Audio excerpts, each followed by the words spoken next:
Selon les autorités de la défense civile palestinienne, plus de 50 Palestiniens ont été tués ou sont toujours portés disparus après une frappe aérienne israélienne sur un immeuble résidentiel à Jabalia, dans le nord de Gaza vendredi.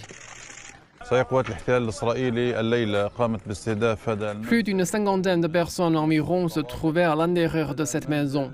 Celles qui sont sorties ne sont qu'un très petit nombre d'enfants et de femmes. La plupart sont encore sous les décombres. Alors que les attaques se poursuivent, la situation humanitaire continue de se détériorer.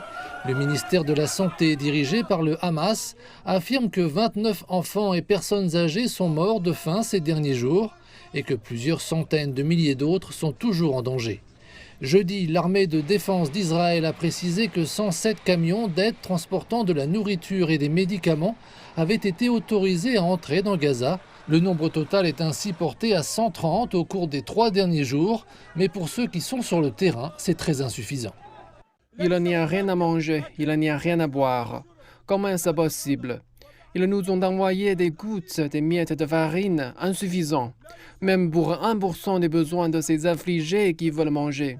Ceux-là voulaient manger. L'Organisation mondiale de la santé indique que 94% des hôpitaux de Gaza sont détruits ou endommagés et que plus de 80% d'entre eux font actuellement l'objet de menaces d'évacuation forcée de la part des Israéliens.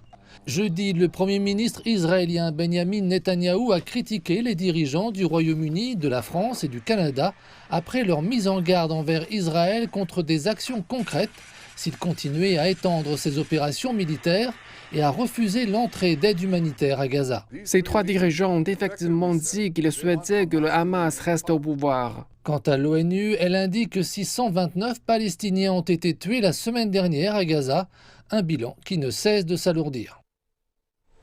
Sophie Primas, porte-parole du gouvernement français, a rejeté l'accusation du Premier ministre israélien Netanyahou, selon laquelle les dirigeants français, britanniques et canadiens voulaient aider les groupes militants palestiniens Hamas. Elle s'exprimait lors d'une conférence de presse visant à désamorcer les tensions croissantes entre l'État hébreu et la France.